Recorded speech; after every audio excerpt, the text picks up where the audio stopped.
no Porto do Açu, em São João da Barra, conseguiram rescindir seus contratos e estão voltando para casa. Os operários denunciaram ao Ministério Público, o Ministério do Trabalho, na semana passada, as péssimas condições em que viviam. Dos 181 contratados pela empresa Hispabras, 64 desistiram de continuar. A maioria deles veio do Nordeste para trabalhar no Porto do Açu, mas não aguentaram os problemas enfrentados no alojamento oferecido pela empresa e também nas condições de trabalho. O que ocorreu, como é feito, isso é comum, o que assustou e, claro, quem foi acionado assim que os problemas foram detectados foi o Sticonsumo Campos, o Sindicato da Construção Civil e Imobiliário do Norte e Noroeste Fluminense, que tem como o presidente José Carlos Eulário, que está conosco e explica que problemão foi esse que ocorreu nesta semana e ainda vem ocorrendo em nossa região. Bom dia. Bom dia. É realmente um problemão. Essa empresa, ela sofreu esse dano por falta de administração de algumas pessoas que não levaram a sério aquilo que o sindicato prega. Como nós já tínhamos passado informes a esses trabalhadores dos direitos e deveres, eles então verificaram que não estava sendo cumprido o que o sindicato pregou. Aí eles resolveram então tomar uma atitude, que foi assim a nossa orientação: vocês inconformados, vocês têm que promover a paralisação, nos comuniquem para que a gente possa tomar providência. E aí, assim foi feito, e por essa razão nós mostramos os inúmeros defeitos e irregularidades que não deveria acontecer. Explica para a gente, tipo quais problemas? Olha, a área de vivência é onde o cidadão está alojado, onde ele vive, ele toma o seu café, faz sua alimentação, tem sua água potável, tudo deteriorado. Se a empresa que locou essa pousada, esse estabelecimento, ela tinha que verificar antes quais seriam as condições que foram apresentadas, que foram dadas para essa instalação desses trabalhadores. Ela não verificou. Então, foi um erro. E isso prosseguiu. Nós tivemos várias situações de falta de segurança. E quando o trabalhador é consciente, dizia assim: eu não faço esse serviço, a não ser que me dê o EPI correto, punição. A alimentação é aquela que o cidadão não estava suportando fornecer alimentação correta para o trabalhador, fazia lá um macarrão com água e sal, botava lá um pedaço de carne qualquer e fornecia para ele. Não é assim. E isso é de manhã, de tarde e de noite. Café fraquíssimo. O cidadão dá um brisolinha para um trabalhador que leva o dia inteiro no sol, marretando. Um brisolinha com manteiga, só não tinha algum acompanhamento, um queijo, nada. Isso é desumano.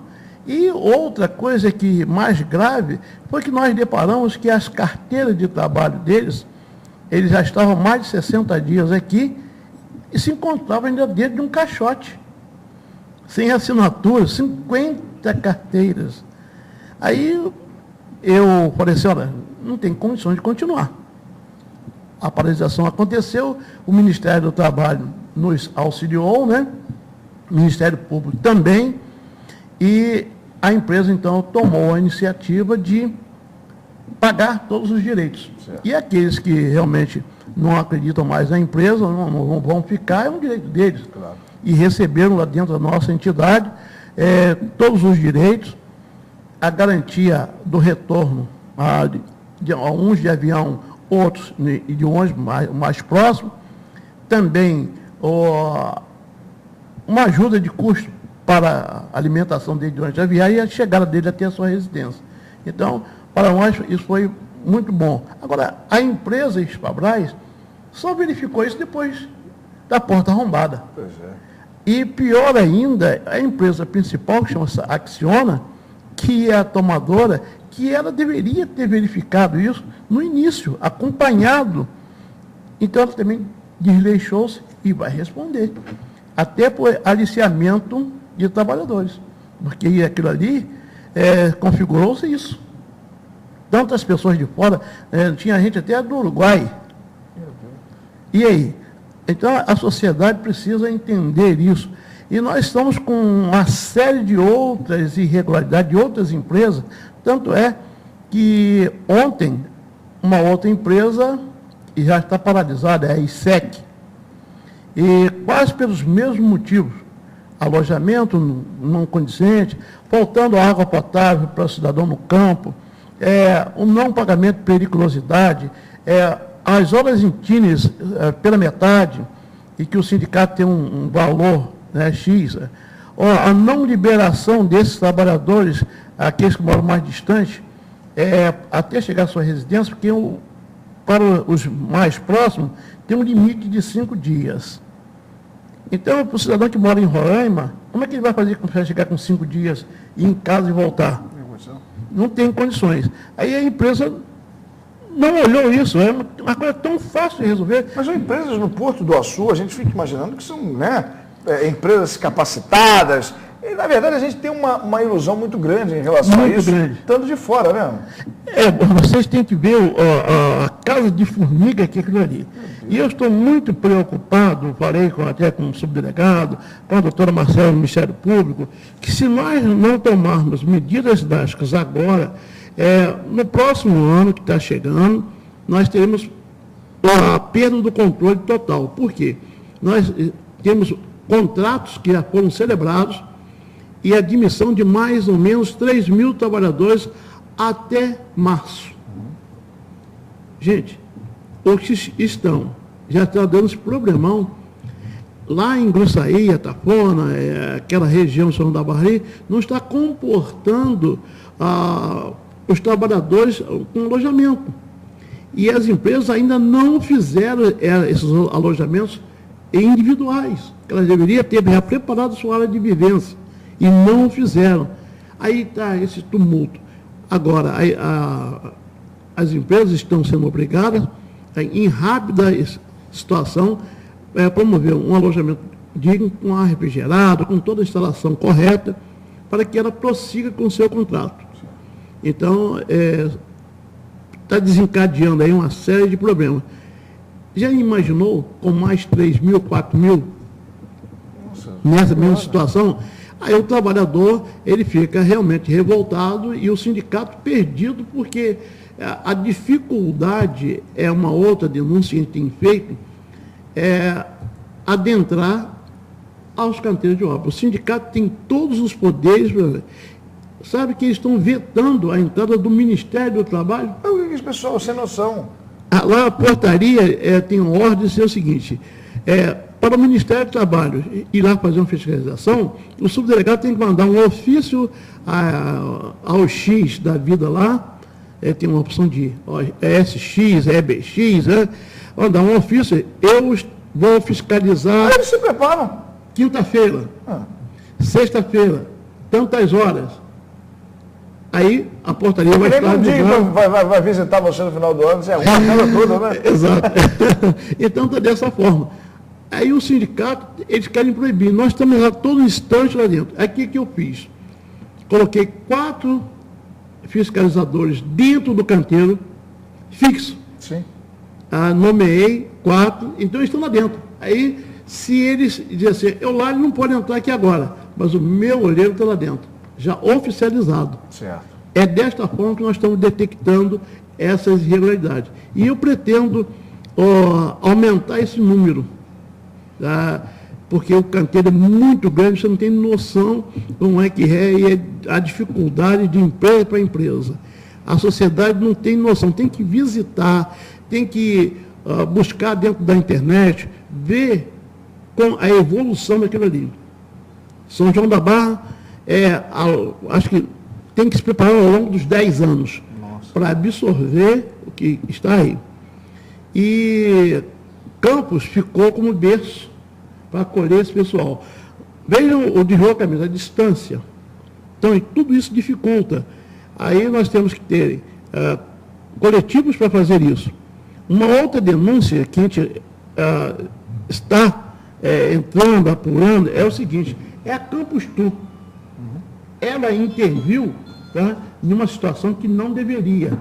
Nós temos as horas intines a serem pagas, mas essas horas intines, ela tem que ser medida do ponto mais distante até o canteiro de obra. Aí, na lei diz, quem tem transporte regular não tem direito a receber esse benefício. Aí a empresa Campus Tour, para garantir, né, alguma coisa, maior fluxo, maior recebimento, acostou a esse processo do sindicato que tem transporte regular, com escala, saindo daqui de tantas horas. Né? Ninguém nega isso, a Campus Tour. Achou uma linha para isso. E aí? Esse coletivo é suficiente para transportar um mundo de trabalhadores? Não. Então, ela não podia intervir. E a empresa, baseado nisso, reduziu essas horas. Porque tem que ter um transporte coletivo. Aí, da onde a empresa Campus Tour para, a empresa assim, vou pagar daqui até lá no canteiro. Então, reduziu para muita gente. O trabalhador fica irritado, mas esse é um processo demorado. Tá? Eu espero que as autoridades punam a Campus Tour por ter procedido dessa forma, e eu até previa uma paralisação de todos os trabalhadores daqui da nossa região, da nossa cidade, na rodoviária, no guichê da Campus Tour, no horário em que ela citou no processo, que o primeiro carro seria 5 horas da manhã, que daria tempo suficiente para o cidadão chegar ao porto com tranquilidade, tomar seu café. Os coletivos têm neste horário para transporte, já que os ônibus que saem daqui, transportando os seus trabalhadores de várias empresas, em torno de 5 a 6 ônibus. E a Campus Tour só tem um. Nossa. E ainda atendendo os seus, né, transeuntes normais durante o percurso. Claro. E aí, como é? Então, não é uma situação indelicada, é um programa que foi criado, eu acho que faltou censo da empresa Campus Tour, e eu estou pedindo a penalização dessa empresa por essa intervenção. Até que o DETRO autorize, como autorizou, a extensão de linha dela, até na portaria, né? Mas é um micro-ônibus. Eu até entendi que esse micro-ônibus sirva para atender algumas pessoas assim. O cidadão vai lá dar um currículo, ou ele vai dar um documento qualquer, ou algum familiar. Então, ele tem esse coletivo que ele pode contar, né? E não com um coletivo da empresa específico. E aí, esse deslocamento é viável para esse fim. Agora, para transporte de trabalhador, não.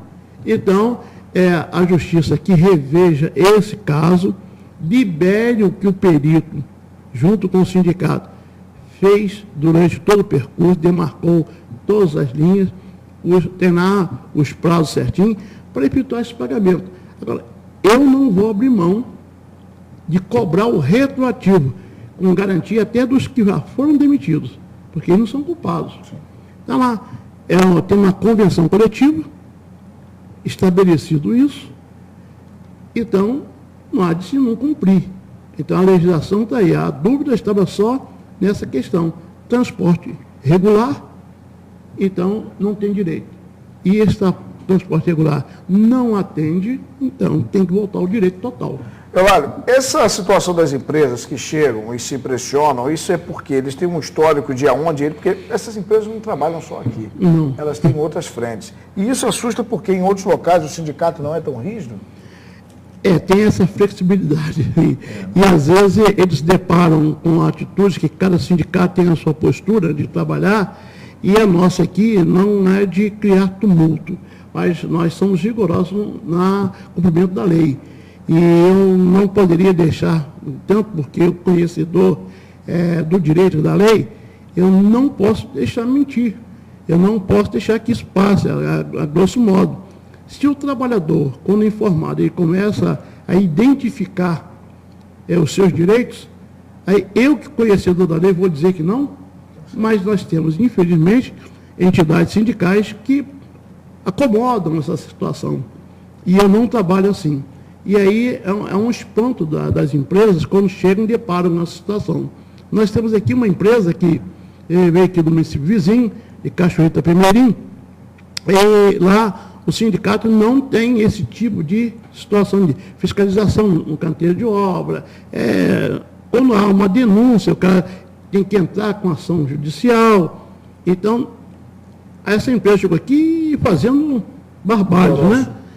E aí eles estranharam que o sindicato não tinha esse poder, que o sindicato não tem que entrar no canteiro de obras, né? O sindicato não manda na obra dele. Diferente. Não é assim não, vamos conhecer a lei direitinho, vamos ler, não tem interpretação não. Comigo tem que funcionar. Eu não preciso de advogado, eu não preciso de juiz para definir essas questões não. É obrigação da entidade sindical agir corretamente. Se alguém se sentir prejudicado, por que não entra com o processo e questiona? Até hoje, Granger, esses anos todos, com tudo que você tem acompanhado, nunca foi promovido um processo sequer de contestação das ações do sindicato. Certo. Isso prova de que nós estamos no caminho correto. Das regras, né? Então, aqueles que estão chegando, ou que já estão instalados, que ainda não foram visitados, põe a barba de molho, que a hora que nós chegarmos, tem que ser da forma como eu estou determinando. A autoridade máxima sou eu. As coisas que eu escrevi na convenção, só quem muda é o ministro do Trabalho. Nem o juiz do Trabalho pode modificar. Ele pode ter uma interpretação diferente. Sim. E que eu tenho o direito de recorrer a instâncias, né, superiores para dirimir aquela dúvida. É aquilo que eu não me senti prejudicado. Agora, contestação, não. Nós temos aqui um grupo de empresas locais que não atendem certos pontos de lei que está na nossa convenção. E eles estão tentando empurrar com a barriga, né, mas esses processos estão no Ministério Público, já foram chamados, foram ouvidos, dados a eles um prazo para correção e até o momento não o fizeram. Certo. Eu estou levando isso para a esfera superior, não vou abrir mão. Se tiver que fechar alguma empresa, que ela feche, mas para o bem geral da sociedade. Não é possível que uma empresa chamada de grande renome na cidade, no passado ela teve esse know-how, mas ultimamente as empresas locais, a classificação dela é de subempreiteira. Sim. Ela caiu. Tá? Com a chegada dessas empresas de outros estados, de outros países, elas estão rasteiramente e têm que acompanhar. E elas não querem acompanhar. Então vão ficar fora do mercado. Aí da sua pergunta, por que há esses sustos? Porque eu não trabalho abrindo mão, fazendo concessão. Sim, eu vejo a dificuldade de cada empresa, não generalizo, e ali, com os trabalhadores, a gente faz uma negociação. Olha, a empresa deve a vocês um X. Ela, no momento, reconheceu e não pode quitar isso agora. Vamos dar um prazo, vamos parcelar, mas está garantido o seu direito. Isso sim é que eu faço. Agora, dizer, não, vamos deixar para lá, já passou, não vamos cobrar isso. Não tem isso.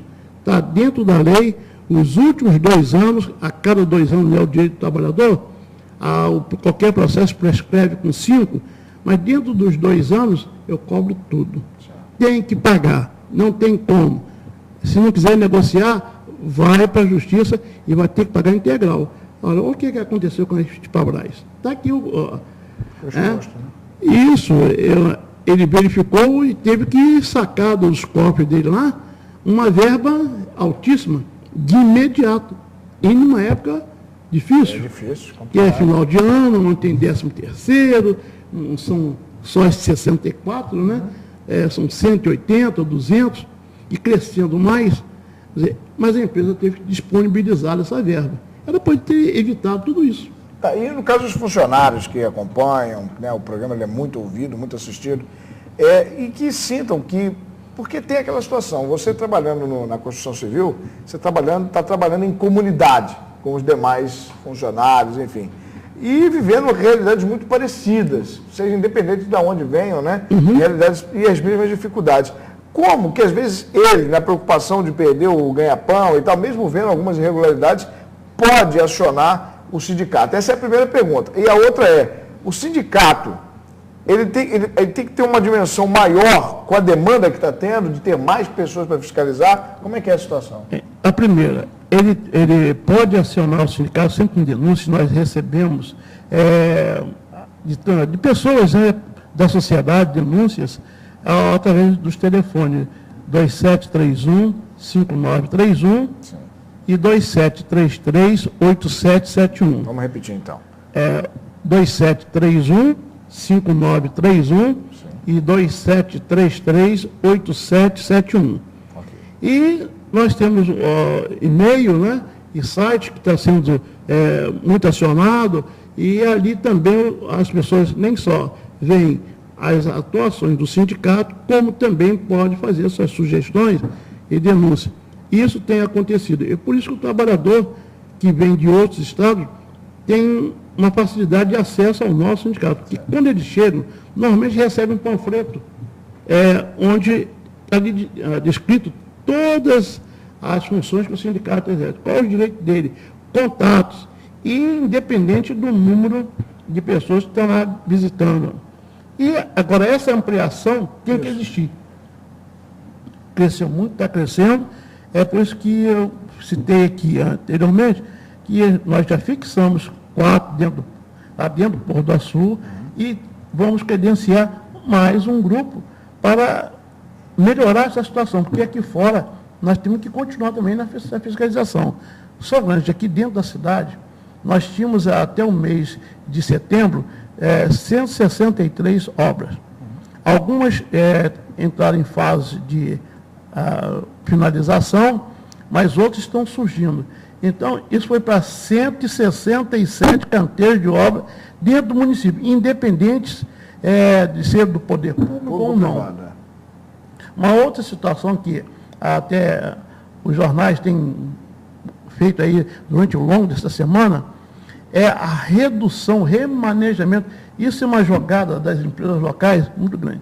Você, sabendo que o governo federal colocou agora essa desoneração da folha de pagamento, eles já sabiam do projeto que estava em andamento e da aprovação, começaram a fazer a jogada, por 2 motivos. Quando Dilma recebeu o veto ou não dos royalties, e outra, esse processo de desoneração da folha. Aí começaram a distribuir ou demitir os funcionários. Para quê? Para que ele ganhe muito mais nessa desoneração. Em contrapartida, o trabalhador desempregado, ele vai retornar ao mesmo canteiro de obra, para trabalhar como produção, não de carteira assinada, e às vezes até em situação bem irregular, que recebendo seguro-desemprego. Isso você encontra em lágrimas, que não precisa denunciar essa empresa ou aquela não. Se a fiscalização fizer uma varredura, vai encontrar muitos trabalhadores. Eu sou contra a punição desse trabalhador. Ele estaria em situação que você citou aqui, de necessidade de sobrevivência. E o empregador desonesto é que promove e aceita. Como é que eu vou entrar dentro da minha casa para permitir que várias pessoas vai entrar assim à toa, eu vou abrir a porta, o cara chegar, vai entrar qualquer estranho? Não, eu permiti. Se houver qualquer situação dentro da minha casa irregular, o responsável sou eu. Claro. E isso está acontecendo. Nas obras que até a gente vem comentando, da lentidão, eu quero deixar bem claro, eu sou contra, nunca posso ser contra ao volume de obra que a prefeita tem colocado nesse município. Então, é uma satisfação para nós ver um número crescente de empregabilidade. Olha, o empregador se aproveitou disso e porque o royalties vai acabar. Não, a verba do royalties deste ano foi recebida e tem que ser aplicada. O que iria acontecer será no próximo ano. Exato. Então, não tem motivo porque nenhuma empresa está se recolhendo com medo, não vou dar continuidade no meu projeto na totalidade dos trabalhadores porque eu vou levar prejuízo. Não, a verba dele é garantida. Ora, aí essa lentidão em todas as empresas para mim, foi uma estratégia usada pelas empresas e prejudicou o município. Se falta fiscalização do município, que a providência não foram tomadas, isso aí não cabe a mim. Sim. Então, a gente sinalizou ao longo do tempo, está mostrando que realmente, onde você tem uma execução de uma obra com 50 funcionários, de outubro para cá, ele reduziu para 30. Aí, outras empresas pegaram uma outra frente de serviço, ele lá teria que contratar mais 15, mais 20 funcionários, eles pegaram daqui, dessa obra já existente, remanejaram para lá. Então, não contratou mais um. Nesse projeto, que foi publicado ontem, anunciado ontem, faltou isso. Esse incentivo tinha que estar vinculado que cada empresa só teria condições de reduzir sua folha, seu encargo social, se ela comprovasse que tem mais um. Sim. E não foi feito isso. Aí quebra o acordo. É por isso que na minha entrevista eu disse, não acredito, que isso aqui no nosso município surta muito efeito em prol do trabalhador. Dado a situação da maioria das empresas locais que tem essa postura. A gente está aí para ajudar ao município, a Secretaria de Obras, a prefeita, no que for possível. Eu acho que com essas declarações, acredito eu que esteja ajudando a prefeita até a olhar que talvez não tenha percebido essa situação, que é muita coisa para ela administrar. Então, cabe a nós, sociedade, estar fazendo isso. E eu me sinto incomodado vendo esse tipo de situação sendo aplicada. Aí o empregador reclamando de que se o desenvolvimento em nossa região é muito alto. E não é uma coisa passageira, é por longos tempos. Nós fizemos uma formação de vários trabalhadores, uma parceria com o município, através da Secretaria de Trabalho e Renda. Nenhum desses trabalhadores foi absorvido até agora. E se tem canteiro de obra surgindo a cada instante, por que isso não foi? Se mantém, né? Não é? Então, você verifica, analisando direitinho, você verifica a jogada estratégica que esses empregadores. Então, na minha ótica, assim, eles têm uma má formação, mau pensamento, ainda estão naquela era do século XIX, e que tem que acabar com isso. A evolução, ela está aí, ele tem que acompanhar. As empresas que não podem, não têm know-how para isso, deveriam fazer o quê?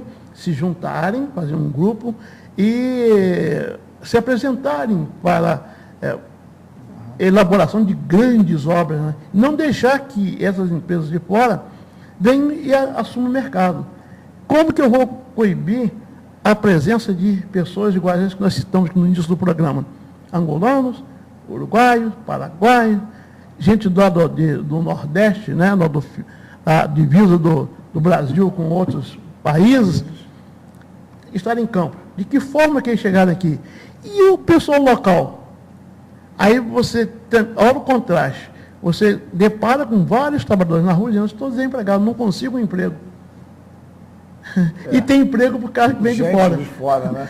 Aí não dá para entender, né? Não dá. Mas é a política implantada pela maioria dos empregadores de campo, que querem ainda manter, como nós verificamos durante a campanha eleitoral, o cidadão querer reativar o corte de cana.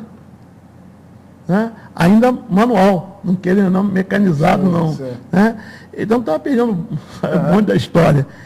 Voltar com uma série de coisas que não condiz mais com a realidade. Não tem lógica. Então, são situações que a gente vê o perfil do empresariado, não são todos, mas tem um grande número que coordena isso, que atrapalha os demais.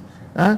É preciso que haja uma reformulação das autoridades, seminários, para dar um maior esclarecimento, fortalecimento das ideias. Tá?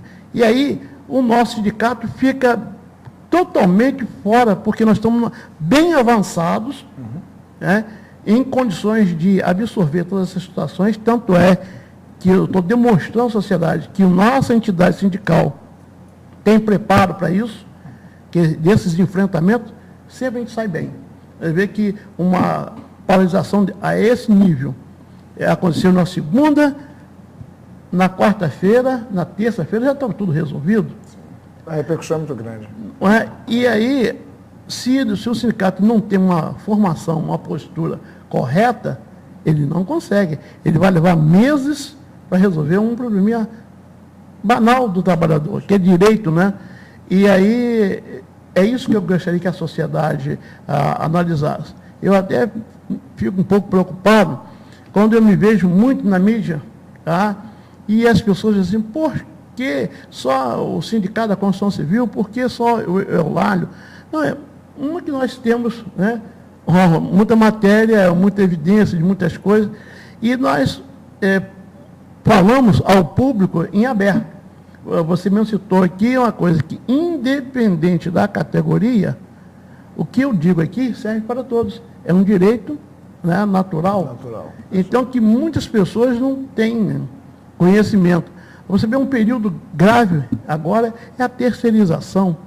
E esse período chama para isso. Você se aproveita dessas pessoas, porque é época festiva, e põe lá como um freelance, e aí não tem carteira assinada, não tem nada, o cidadão se mata, e às vezes deixa de estar em outra situação melhor, e não acontece nada. E ninguém corrige esse fator. E dentro da construção também está tentando se instalar isso aí. E eu não vou permitir. Ok. Recebemos hoje o nosso amigo, presidente do Sindicato da Construção Civil de Campos e Região, José Carlos Eulálio, destacando, entre outros assuntos, os problemas e quantos mais irão surgir no Porto do Açu e na construção civil da região. Eulálio, obrigado pela presença no nosso programa, volto sempre. Eu tenho que agradecer esse espaço, que é maravilhoso, você há de convite, que a gente necessita de espaços iguais a esse, para que a gente possa fazer seminários, insisto nisso, um debate longo com toda a sociedade organizada, para a melhoria nossa, né, de todos nós, trabalhadores, e a sociedade no todo. Muito bom. Boa noite a todos. Vamos a um rápido intervalo, já voltamos com a sequência do programa De Olho na Cidade.